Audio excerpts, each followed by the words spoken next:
जय हिंद एवरीवन। जैसा कि हमारी कॉन्स्टिट्यूशनल बॉडीज की सीरीज चल रही थी, तो आज हम उसमें अपना फाइनेंस कमीशन कवर करेंगे। क्या करेंगे? फाइनेंस कमीशन को कवर करेंगे। हालांकि फाइनेंस कमीशन एक कॉन्स्टिट्यूशनल बॉडीज है, जैसा कि हम सबको पता है। ओके, तो फाइनेंस कमीशन कॉन्स्टिट्यूशनल बॉडीज है, तो कॉन्स्टिट्यूशन में इसके नाम पे एक आर्टिकल भी होगा, है ना। अगर संवैधानिक निकाय है तो उसके नाम पे संविधान में एक हमारे लिए अनुच्छेद भी होगा, तो वो कौन सा है?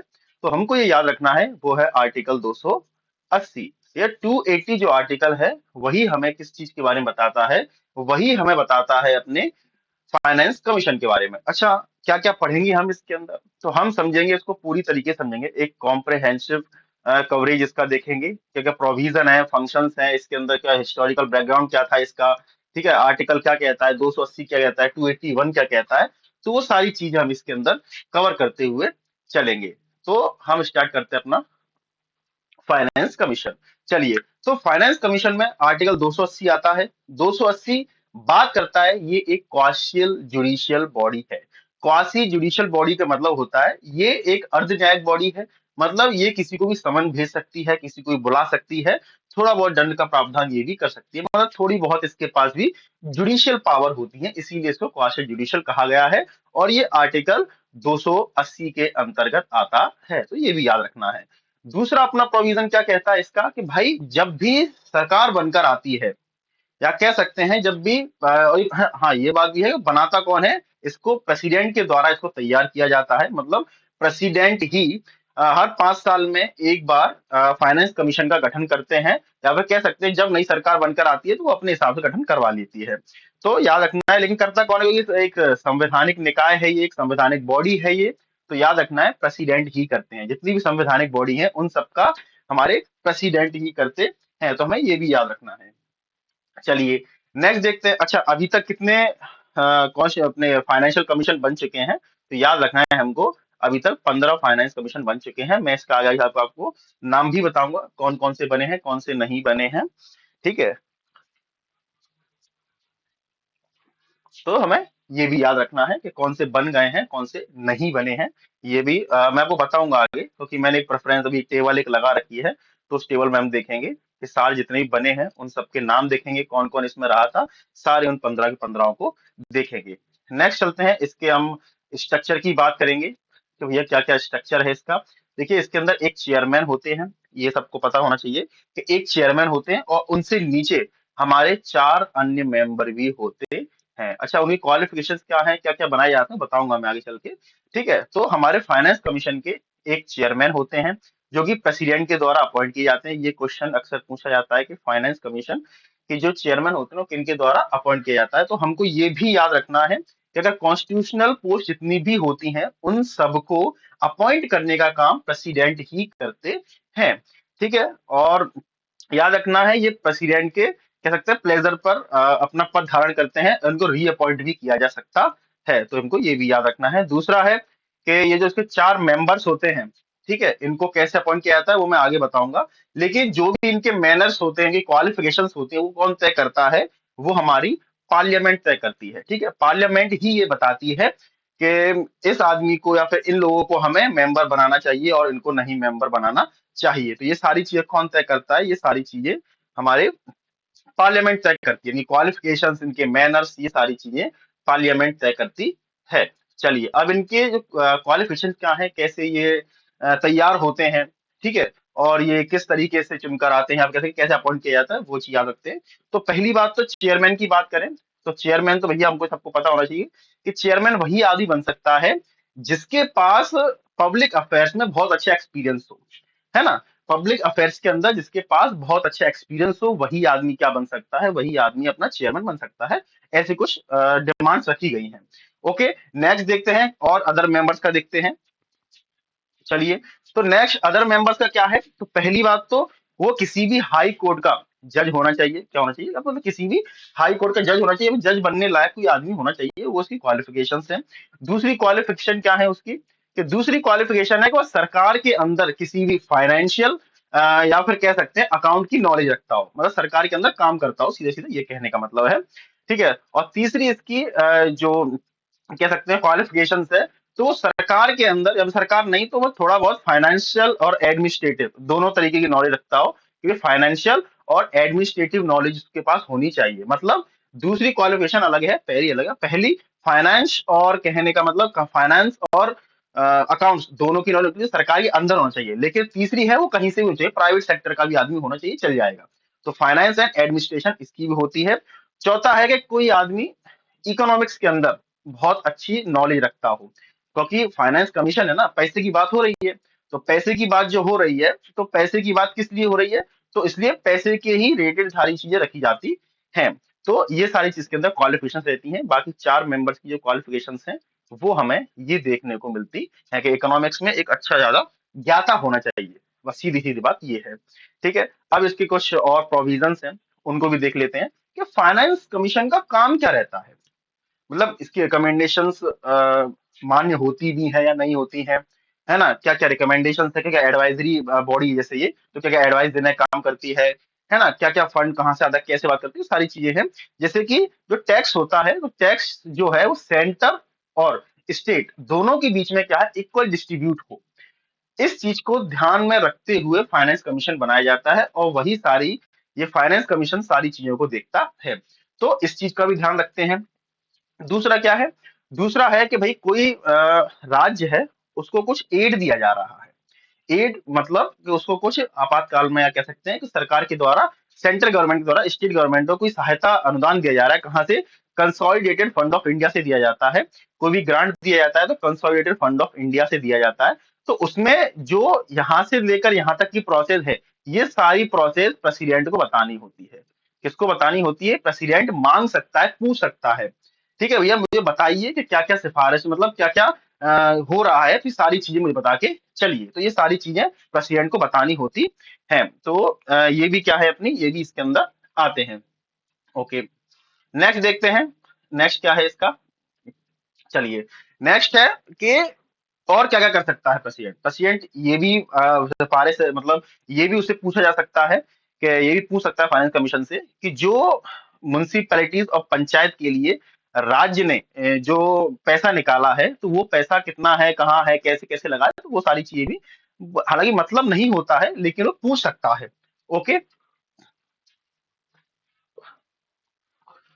हालांकि मतलब नहीं होता है लेकिन पूछ सकता है। और बाकी और भी कोई मैटर हो जो कि फाइनेंशियल हो, वो सारी चीजें राष्ट्रपति के द्वारा भेजा गया कोई भी अधिकृत मामला हो तो पूछ सकते हैं। ऐसा तो हिस्टोरिकल बैकग्राउंड देखा जाए तो आपको ये झूठ दिख रहा होगा। हालांकि कह सकते हैं 1960 के दशक में ऐसा हुआ था कि जो आसाम, बिहार, उड़ीसा, वेस्ट बंगाल, इनको जो जूट बाहर एक्सपोर्ट हुआ करता था इंडिया से बाहर, तो उस जूट से जो टैक्स मिला करता था, वो कुछ टैक्स इन राज्यों को देने की बात की गई थी। मतलब इनको मिला करता था, लेकिन वो टेम्परेरी बेस पे था। वो सिर्फ और सिर्फ 10 साल के लिए मिला करता था। कितना? 10 साल के लिए इनके लिए रखा गया था कि जो भी टैक्स है, या फिर जो भी जूट से निकलने वाला जितना भी एक्सपोर्ट करते हैं उससे मिलने वाला टैक्स होता है, वो असम, बिहार, उड़ीसा और वेस्ट बंगाल को दिया जाता था। उसमें थोड़ा परसेंटेज, क्योंकि सबसे ज्यादा जूट इन्हीं स्टेट्स के अंदर होता है, इसलिए इनको दिया जाता था। तो हमें ये भी याद रखना है। चलिए, नेक्स्ट, थोड़ा हिस्टोरिकल बैकग्राउंड तो हमने देख ही लिया। और क्या क्या इसका काम है, थोड़ा वो भी देखते हैं। अच्छा, जो फाइनेंस कमीशन है, वो क्या करता है, वो अपनी रिपोर्ट, फाइनेंस कमीशन अपनी रिपोर्ट राष्ट्रपति को देते हैं, मतलब प्रेसिडेंट ऑफ इंडिया को देते हैं। और प्रेसिडेंट ऑफ इंडिया उस रिपोर्ट को टेबल पर रखते हैं। किसकी टेबल पर रखते हैं? वो लोकसभा और राज्यसभा की टेबल पर अलग अलग रखते हैं। मतलब एक साथ, मतलब यहाँ पे अलग रखी जाएगी, वहां अलग रखी जाएगी। ऐसा नहीं कि लोकसभा में पेश कर दिया सिर्फ और राज्यसभा में नहीं, दोनों में अलग अलग रखी जाएगी। और फिर वो इसके ऊपर क्या करेंगे, चर्चा करेंगे वगैरह वगैरह, कितना कहाँ खर्च हुआ, कैसे हुआ, वो सारी चीजों को रखेंगे। मतलब फाइनेंस कमीशन डायरेक्ट अपनी रिपोर्ट लोकसभा राज्यसभा को नहीं देते हैं, वो पहले प्रेसिडेंट को देते हैं। प्रेसिडेंट एक तरीके से मीडिएशन का काम करते हैं, मध्यस्थता का काम करते हैं, वो फिर इनको जाकर रिपोर्ट भेजते हैं। चलिए, नेक्स्ट पढ़ते हैं। नेक्स्ट का समझ, नेक्स्ट क्या कहते हैं। तो नेक्स्ट देखिए, जो फाइनेंस कमीशन है वो क्या है, एक एडवाइजरी बॉडी है। अब इस चीज को आपको समझना पड़ेगा कि जो एडवाइजरी बॉडी होती हैं, उनके पास कोई चारा नहीं होता है सिर्फ एडवाइस देने के अलावा। अगर वो एडवाइस दे रही है, इसका मतलब ये है कि एडवाइस मानना ना मानना ये सरकार के ऊपर है। तो हमें ये भी समझना पड़ेगा कि एडवाइस को मानना और ना मानना ये किसके ऊपर है, सरकार के ऊपर है। तो इसलिए ये भी सोचने वाली बात है कि भैया इसकी इतनी इंपॉर्टेंट, मतलब कह सकते हैं कि मेन बॉडी है, सिर्फ एडवाइस देना है काम का, लेकिन सरकार मान रही है नहीं मान रही है तो वो उसके ऊपर है। ठीक है, तो ये भी एक बात है कि भैया इसको मानना ना मानना इसके ऊपर है, बाध्यकारी नहीं है, कोई बाउंडेशन नहीं है। हालांकि कॉन्स्टिट्यूशनल बॉडीज है, सारी रिकमेंडेशन रहती हैं, लेकिन ठीक है भैया, क्या कह सकते हैं। चलिए नेक्स्ट, लेकिन जो हमारे पीवी राज मन्नार थे, ठीक है, तो इन्होंने एक बार ऐसे ही कदम उठाया था, कह सकते हैं इन्होंने अपोज किया था, इन्होंने कहा था कि भाई मुझे बात आइए, ये एक कॉन्स्टिट्यूशनल बॉडी है, ये क्या है, फाइनेंस कमीशन एक कॉन्स्टिट्यूशनल बॉडी है, और आप उसकी बात को ऐसे ही नहीं ठुकरा सकते। जब तक कोई वैलिड रीजन ना हो तो आप उसकी बात को ठुकरा नहीं सकते हैं। ये बात भी निकल कर आई थी, लेकिन अब सरकार का ही चलती किसकी है, तो वो बात भी है। चलिए नेक्स्ट देखते हैं। Okay okay okay okay okay okay, yes, हाँ, देखिए, अच्छा, ये जो कह सकते हैं हम, एक सेकेंड, हाँ, याद रखिए, ये जो इसका आइडल क्या है, कहने का मतलब ये जो अपने फाइनेंस कमीशन है, इसका आइडल क्या है। तो ये मैंने आपको बता भी दिया था, ये सेंटर और स्टेट के बीच में एक तरीके से किस चीज का काम करती है, ये एक तरीके से the balancing wheel of fiscal federation of India भी कहा जाता है इसे। क्या कहा जाता है, ये की हो गया ई, हाँ, तो इसको, अरे आजा भैया आजा, हाँ, इसको the balancing wheel of fiscal of India भी कहा जाता है, the balancing wheel of fiscal federation of India. ऐसे ऐसे ऐसे क्यों कहा जाता है, क्योंकि दोनों के बीच में, चाहे सेंटर हो चाहे स्टेट हो, चाहे स्टेट हो या सेंटर हो, दोनों के बीच में ये एक तरीके से संतुलन का काम करता है, दोनों को बनाकर चलता है कि भैया इक्वल टैक्स का डिस्ट्रीब्यूशन हो दोनों के अंदर। तो ये बात ध्यान में कौन रखता है, ये बात ध्यान रखी जाती है भैया फाइनेंस कमीशन के द्वारा, कि दोनों के बीच में टैक्स का बंटवारा जो है वो इक्वली हो। ठीक है, थोड़ा हिस्टोरिकल शिफ्ट एक तरह देखा जाए, तो अगर देखो प्लानिंग कमीशन है 2014 के अंदर नीति आयोग में कन्वर्ट हो गया था, लेकिन इस दोनों कह सकते हैं कि प्लानिंग कमीशन और फाइनेंस कमीशन, इन दोनों के बीच में कह सकते थोड़ा सा वो चलती थी, टसल चलती है दोनों के बीच में, है ना। तो उस टसल को खत्म किया नीति आयोग ने, तो आज नीति आयोग और फाइनेंस कमीशन दोनों अच्छे से काम कर रहे हैं। तो 2015 के बाद कह सकते हैं कि फाइनेंस कमीशन को 2014-2015 के बाद इसको रिप्लेस कर दिया गया था नीति आयोग के अंदर। तो आज बढ़िया दोनों अच्छे से काम कर रहे हैं। ये थोड़ा इसके आर्टिकल्स को देखें तो आर्टिकल्स क्या कहते हैं इसके, तो दो आर्टिकल्स हैं इसके, एक है 280 और है इसका एक 281 है। तो 280 फाइनेंस कमीशन की बात करता है और 281 इसके रिकमेंडेशन की बात करता है। मैंने क्या कहा था, एक एडवाइजरी बॉडी है, रिकमेंड करने का काम करती है। तो क्या क्या बात रिकमेंड कर सकती है, 281 के अंदर लिखा हुआ है। अच्छा, मैं आपको स्टार्टिंग में बताया था कि जो फाइनेंस कमीशन है उसमें कितने, मतलब कौन कौन इसके अंदर चेयरमैन रहा है, ठीक है, और कब कब रहे हैं, उनके अपॉइंटमेंट्स वगैरह, वो सारी चीजें मैंने बताया था आपको, तो ये लास्ट में दी गई हैं।